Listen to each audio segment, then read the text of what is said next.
Do we all have spiritual gifts regardless of our karma? Spiritual gifts, yes. Yeah. And so, people who are more or less on the physical plane, exclusively on the physical plane, they have to find their joy here. But for handicapped people, they sometimes have more joy than we can imagine. They may not show it, but what they're given to hear and see and feel and sense and know for themselves, despite their handicap, physically speaking, we have no clue. You find many of them like little children. I think Jesus made a comment about that. You have to be like little babes to get to where heaven is, manner of speaking. Innocence. So those old or young that have that sense of innocence, that's a gift. So if you have it as part of your nature, that's a great gift. And we have a lot to learn from them. We need to listen to them. We need to hear the melodies that they sing, and they sing to themselves, let's say. We can get something from the pure, so to speak. Source, purity, innocence, and so on. So this is one part of the paradox of materialism, materialistic, say, egotism, scientism, and so on. Where the man is the limit, see, the self is the limit of God's power, or the universe, the Lord of the universe. There's no such thing. Man is like not even a thought yet. It's something which is toxic to itself. Man is killing man, so man is toxic, dangerous to itself. We are worth fearing, so to speak. We are repugnant, in a sense, as a race, still at stupid, dubious war with one another and hating each other like cave people who don't know any better, but we're still like that. You see it in the partyism nonsense in the government here. Right? You wonder, what level are we, expecting from these? What is the word? Voted in? They're voted in? By what level are they voted in by? See? To do what? For who? See? For the majority? For everybody? See? We do need people with brains. See? We do need people with brains in leadership. See? Brains, intelligence, and integrity. See? And fairness. Fairness. Where's the fairness? When what you can see through is only skin color, flesh. Okay? There's nothing Christian about your flesh, people. This is not Christ consciousness here, right? This is materialism at its worst. See? There's no heart in the skin. You can peel the skin off. Right?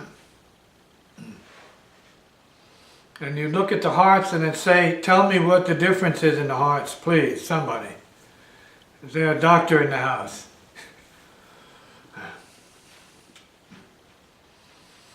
So superficial intelligence is not what we need to lead this country.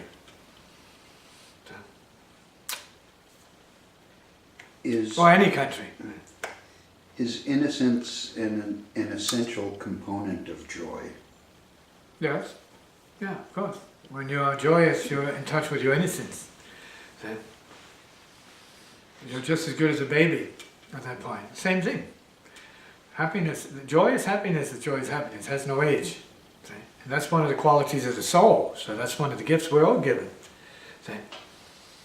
And that can come out of nowhere. That can come out of a flower or just watching something that we sort of like resonates with us as some kind of divine radiance. Like we finally saw something, it was always there, but we didn't see it. Our eyes were closed to it. And all of a sudden we hear. Our ears were closed to it. and feel difficult. Inspiration, innocence, purity, selflessness, that's a better word, selflessness. Heartfulness, selflessness, better match of words. So for the artists, particularly the musicians who focus on developing technique and skills, is there a loss of innocence? Like muscles, you mean, just about muscles. Muscle bound. Pumping iron. Yeah, they want to get up there and pump the iron on this. I want to show you how much muscle they have. We're playing the muscles. It's all about the muscles. Good grief, there's no soul. There's no soul there. Come on. One note, soulfully played, is greater than a symphony. Come on, man. That has no soul in it. You breathe from your soul. Your soul is the in-breath and the out-breath. It's not all this other stuff, just, you know. Machinery. It's not only that. The machinery is cool too. We are machines, but we're heart beings. First and foremost. But we lose that. In our pursuit of greatness, that we'd have to say is no greatness. The greatness of looking good is no real greatness, is it? To look good? What happens when you age? So you're going to have to overcome the aging. Before you have your superior white race, you need to overcome aging, because you're all going to age before yourselves. You're all going to degenerate. See? There's no color at the heart level. So it's an inferior proposition right from the get-go. It's an inferior intelligence that says only your skin is superior. Because there's no heart in that. That's about as heartless as you can be. And it's about as spiritless as you can be. And it's about as bereft of any sense of creative intelligence, or divinity, as it can be. Because there's no kindness in it. No kindness is no heart. There's no mercy in it, it's no heart. No forgiveness in it, it's no heart. There's no Jesus in it. If there's no forgiveness, then there's no Jesus in it.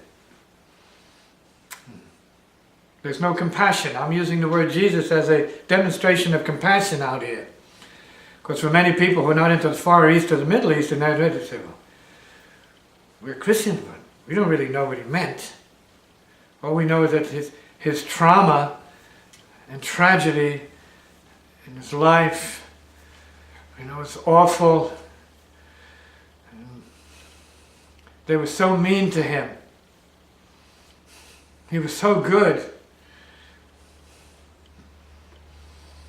And he was so good to the merchants in the temples. Right? He was so good to them. He beat up on them. He was so good to them. They had to throw him in jail. He was so good to them. Yeah, right, he was. He was all about the good. Right. It's about the heart, from his viewpoint. Others saw differently, as others now see differently. They don't see that viewpoint, and they don't want to see that viewpoint. They say this is the earth with muscle and money muscle. Say, moolah rules. No, forget about hearts. It's moolah rules here. It's moolah. Power, self-power. Until something happens to you or your children, then all of a sudden you have a heart. Wow, what a big heart. Wow, it's huge. Not that huge. If you don't have the same for all beings, it's not that huge. So we'd have to call it a pretty small heart on the scale of huge heart. It's a small heart. A self-serving heart, which is great. We're happy to know that. It's a beginning, not an end. We're here to evolve into the huge heart, the divine heart itself, and compassion. See? And that's something which is part of our responsibilities as a human race, a team. See?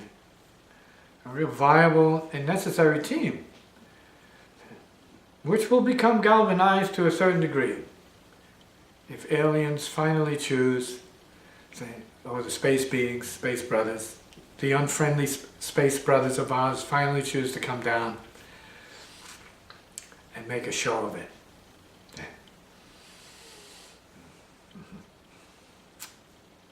Then there may be something important for us to bond on and come together on. As President Reagan said, right? Yeah. Something more important than our boundaries, so to speak. That can galvanize us finally as the United Nations for real. See? And so that day has yet to come. So, given the, let's say, gladiator school nature of the business artists have to deal with, how do they keep their selflessness or develop their selflessness or innocence? Ordinarily they don't, nor should they. Who expects them as artists to do that? Who expects the artist to be selfless and compassionate? That means less than a prima donna, egomaniacal sort of personality. No one expects them to be that. No one's going to pay you for being less than that. And yet many of us are, let's say, hoping for another John Coltrane to come along or something like this, you know, somebody who expresses those kind of qualities and inspires others. So. Well, we've had an opportunity now for almost a half a century to create more John Coltranes. I mean, what was the mix there? You know, what was the mix? Spirituality and music. I mean, that's happening now, right? To some degree, but not to the same degree. So, because some would say because there was one, that was enough. Some would say because there was one Jesus, maybe that's enough. One would say because there was one Buddha, that was enough, but that's not going to be said because there's never enough Buddhas, on the other hand. Right? Because their teaching goes deeper and they said, no, everyone is potential Buddha. But you don't hear that coming from the Christians, where you're a potential Christ particularly. They say, oh, there's Jesus, and there's one, only one. Right? Only one man. Came from a woman, but only one man is important. Had a mother, but only one man is what we are programmed to believe in. See, just a man, not a leader, but a man. See, we have it all wrong. We don't want a man, we want leadership. We want intelligence, we want wisdom. We want someone with the confidence to bring healing to the peeps. See? That's the world leader. That's not going to be a Jesus Christ particularly, come and gone. Too smart for politics, already victimized by it, already strung up because of it.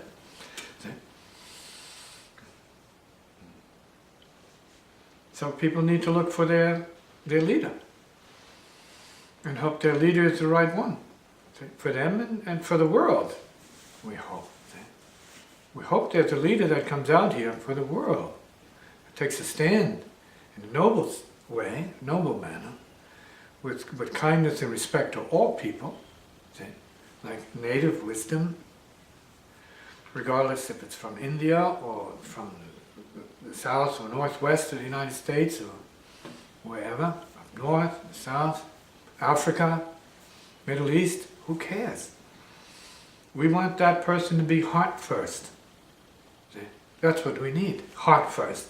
Finally, not politics first, heart first. Which is the truth and the fact for human race.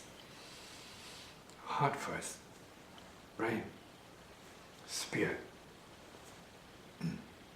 Universally speaking, common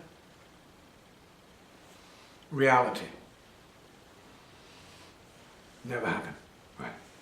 Yes, well, it seemed like let's say a wounded people or weak people, how are we going to select somebody better than ourselves, somebody wiser? You're doing it all the time. In your minds, you're doing it. Your voting system.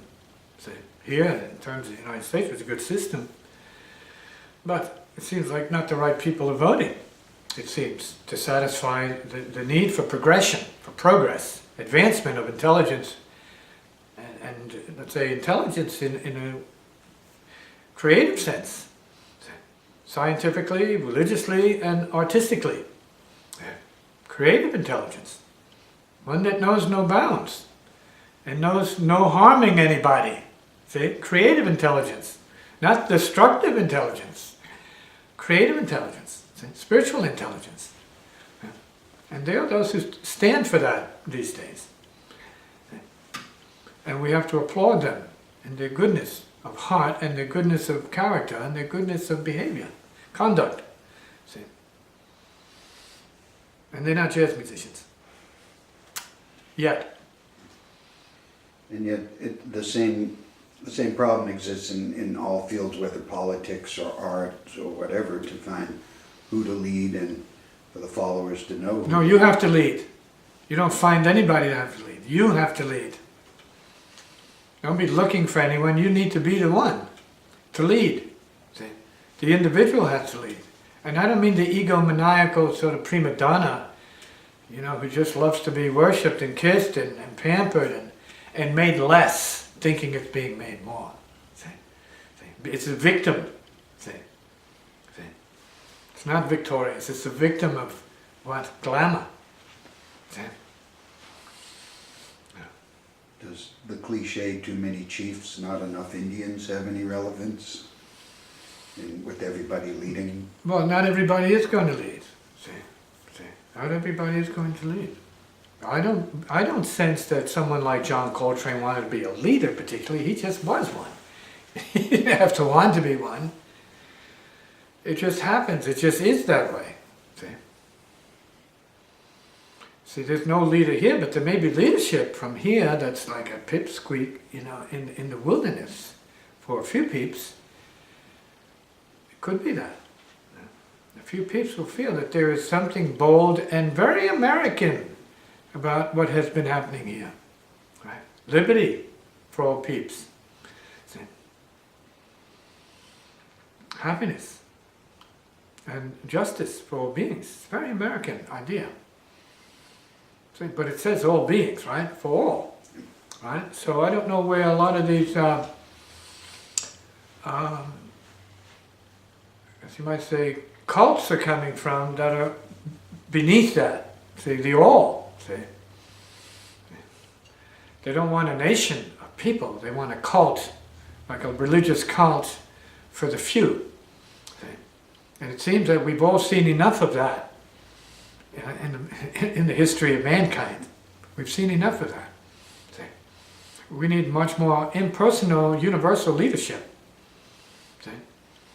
Kind of in the spirit of Freemasonry and the potential of that. See? Where it's about wisdom and trusting in the brotherhood of mankind to produce that kind of wisdom altogether, despite race, for the human race, of many races. And then get to the point where it's not about race, it's about grace. You've got to put the G in front of that race. G-race. Right, that's it. We got to have the G-race. The race to grace. I think that's a good idea. Comment? Well, just thinking from what you said, that the idea of liberty and justice for some does not have the ring of liberty and justice for all. Well, it was intended like that because they meant that, all. Because these were not backwoods idiots.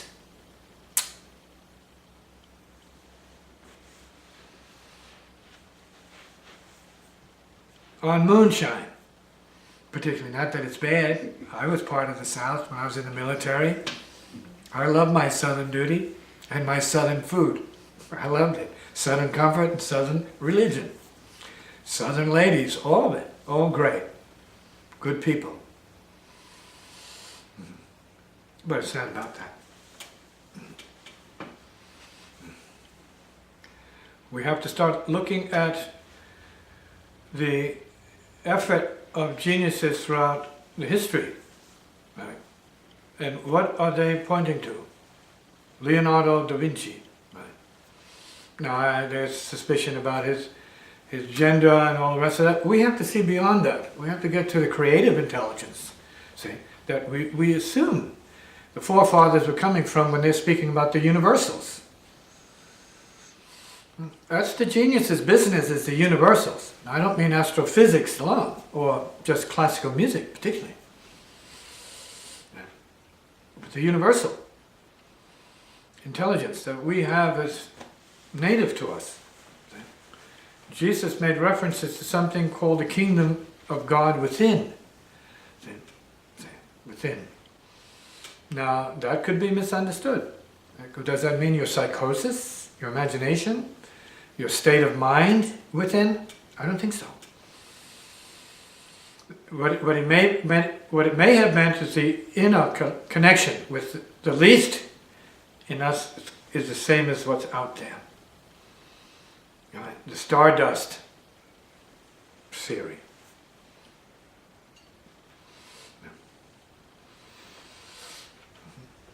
The spirit theory. We are all spirit. But when we are great is when we start seeing the universal, not the specific because we look alike. Right? The look-alike theory. We've got to get beyond the look-alike theory because we're safe with what we look like. No, you're not safe with people who are your race. You got demons in every race you have to be more aware of than what's outside of your race and color. In your mind is the demon, see? And in your mind is the divine. So you need to figure out which side of that you want to work on and be aligned with. See? So one is clearly going to take things down, and the other one is going to lift things up. See? And so we need to be aligned with the forces that transcend both of those, see? And yet allow those two to exist. See? That's what America is supposed to be about. Giving everybody basic rights to do their thing appropriately. And keep what is private in private, and then keep what is public in the public. See? And so we have parameters that are defined and described and more or less, let's say, outlined in the laws of the country. Right? To keep people sane and civil so that they can continue to produce. Very wise. Very smart. And that's really for the betterment and benefit of the whole, for the most part. Makes sense. So the forefathers were onto something that has outlived them. And we hope it outlives us and the next generation. And so we need something that's more universal, more benevolent, more true to the goodness. But if you women out there want men that are just demons, you got plenty to choose from.